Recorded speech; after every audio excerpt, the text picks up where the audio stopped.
This is a standard United States $5 bill. To understand the threshold of modern forgery, we have to look closely at the intricate portrait lines of Abraham Lincoln and the distinct physical texture of the paper itself. Counterfeit fraud is defined as the intentional presentation of a forged negotiable instrument to extract an unauthorized benefit from the economy. The vulnerability of physical money to this exact exploit is a persistent historical problem.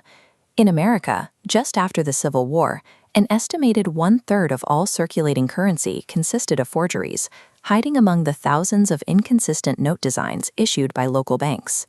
This systemic threat to the national economy reached a severity that required executive action. President Abraham Lincoln established the Secret Service with the explicit original mission of hunting down counterfeiters. A currency's validity relies entirely on trust. To maintain that trust, a central bank must guarantee a physical uniqueness in its money that criminal operations cannot replicate. What followed was a technological arms race. For over a century, central banks and forgery operations have been locked in a continuous cycle of escalation, each trying to outpace the other's printing capabilities. Throughout this period, global security relied heavily on the physical and chemical manipulation of cotton paper. The traditional defensive strategy required adding increasingly complex features, like microscopic scrolling and specialized inks, onto the surface of a porous material. Modern security moves the defense off the surface and into the material itself. The modern solution completely abandons paper. Synthetic polymers now serve as the engineering foundation for counterfeit deterrence. Defeating modern counterfeiters doesn't require inventing a better ink. It requires engineering a completely new canvas. Precise, instructive tone. The bedrock technique of legitimate Fiat printing is intaglio. Heavy metal plates force ink deep into the porous paper, creating a raised texture. Counterfeiters lack this industrial infrastructure, so they use high-end offset printing, applying a flat layer of ink directly onto the surface. Using photographic plates and stencils, criminal operations can simulate the visual appearance of genuine currency without needing to replicate the intense pressure of intaglio presses. As long as the substrate is an opaque, porous paper, sophisticated offset printing can eventually reverse engineer and replicate the surface data. To outpace these replication techniques, central banks attempted to embed hidden security layers directly into the cotton paper matrix. They wove fine red and blue fibers directly into the pulp during the manufacturing process, creating a chaotic physical pattern that is difficult to mass produce. They applied ultraviolet or UV fluorescent inks that remain entirely invisible under standard lighting conditions. They incorporated infrared inks, which, unlike UV features, require specific optical sensors rather than a simple blacklight to verify authenticity. They also utilized magnetic character printing, a feature designed specifically for rapid, machine-readable verification during bulk banking transactions. These additive features increase the cost and complexity of forgery. They do not, however, change the vulnerability. The paper is merely a carrier for data. In the early 1980s, efforts began to replace cotton paper with synthetic alternatives. Much of this early material experimentation originated with the chemical company DuPont. Starting in 1982, DuPont's Tyvek polymer notes were issued experimentally in Haiti, Costa Rica, and the Isle of Man. These real-world trials failed.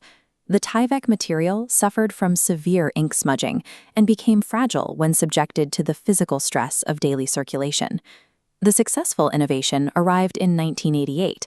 The Reserve Bank of Australia and the CSIRO developed a material called Biaxially Oriented Polypropylene, known as BOPP. Unlike paper, which is a woven matrix of absorbent fibers, BOPP functions as a transparent, continuous, and completely non-porous plastic film. The adoption of BOPP removed the core vulnerability of paper. It provided a substrate that offset printing is physically incapable of emulating. The BOPP substrate allows for 3 distinct levels of security devices to be structurally engineered directly into the material.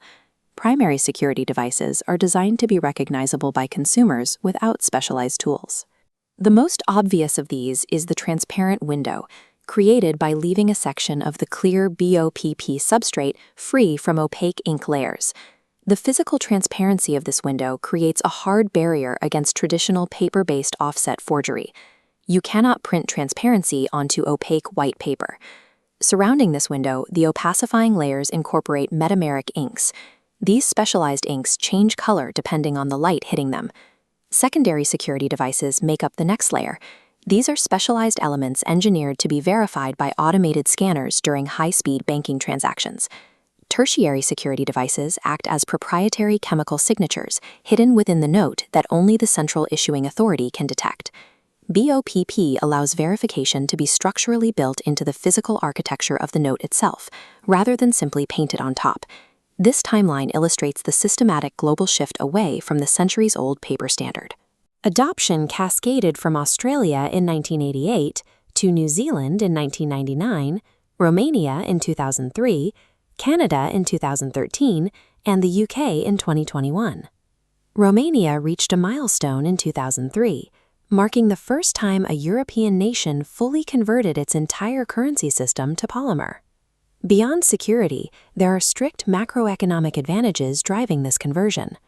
Polymer banknotes maintain their structural integrity significantly longer in general circulation than paper notes. Because they tear less frequently and repel moisture, this extended durability directly translates to a reduced environmental footprint over the currency's life cycle. A decreased replacement frequency means central banks spend less on the continuous production and destruction of physical cash. The transition to Polymer is a macroeconomic optimization of the currency supply chain, securing the money while increasing the efficiency of its distribution. As long as value is exchanged physically, criminal networks will attempt to reverse engineer the medium of exchange. After years in circulation, the material difference between the two substrates is stark. A cotton paper note becomes frayed and absorbent, while a Polymer note remains crisp and structurally intact. While multi-layered detection protocols are necessary, additive features applied to paper will always remain vulnerable to advanced replication techniques. The ultimate deterrent against counterfeit document fraud is a substrate that defies the physical mechanics of forgery altogether. The transition from paper to Polymer has neutralized the traditional tools of the forger, making physical currency more resilient and less expensive to manage.